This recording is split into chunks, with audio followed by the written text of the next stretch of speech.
Jusqu'à aujourd'hui, quand vous poussez le chauffage, ce sont des euros qui s'envolent pour chauffer votre logement. Eh bien, avec le QC1 de Carnot, ce radiateur-là, à chaque fois que vous allez appuyer sur le bouton plus, vous allez bien sûr consommer de l'énergie, mais vous allez peut-être gagner de l'argent. Parce que le QC1 est capable tout simplement de transformer l'énergie apportée par nos centrales nucléaires, à la fois en énergie thermique pour vous chauffer et aussi en monnaie virtuelle. Dès que vous enclenchez le chauffage, eh bien cette machine elle va automatiquement générer quelque chose de plus, elle va générer des revenus sous forme de crypto-monnaie. Lorsqu'on va miner de l'Ether au cours actuel et si on considère que le cours va rester stable, on pourra générer jusqu'à 1 200 € de revenus.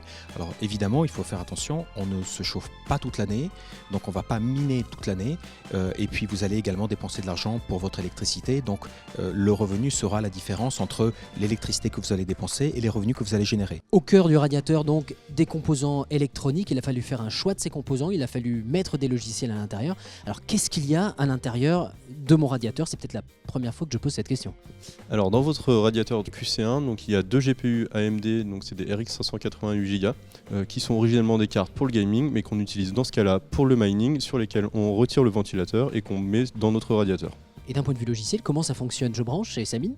Ça, donc nous on a essayé de rendre le radiateur le plus simple possible, donc vous le branchez, vous le configurez avec votre adresse et le radiateur se met à miner de la crypto-monnaie. On peut imaginer dans un futur utiliser ces cartes graphiques pour des applications qui sont aussi gourmandes en calcul graphique, telles du rendu 3D, de la simulation ou d'autres types de calculs. Et tout ça avec votre radiateur.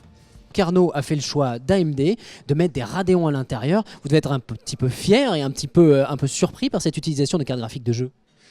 Non, parce qu'en fait aujourd'hui on s'aperçoit que l'architecture de nos cartes graphiques permet effectivement de faire autre chose que du jeu et a une efficacité qui est optimale pour l'utilisation de Carnot et principalement pour le minage.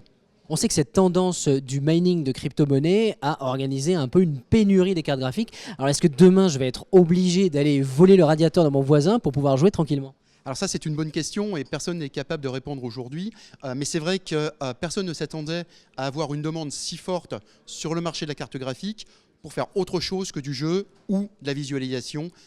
Donc le minage est, je dirais, en vogue.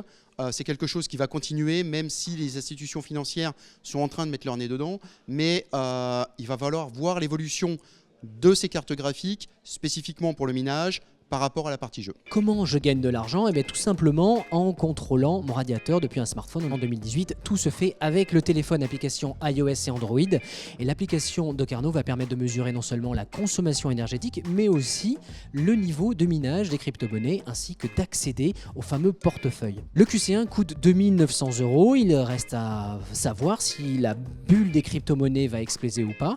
En attendant, l'idée est très intéressante. Au lieu de faire partir l'énergie en fumée, on va la transformer en argent et là ça vous donnera peut-être une excellente raison de pousser un peu plus le chauffage d'hiver.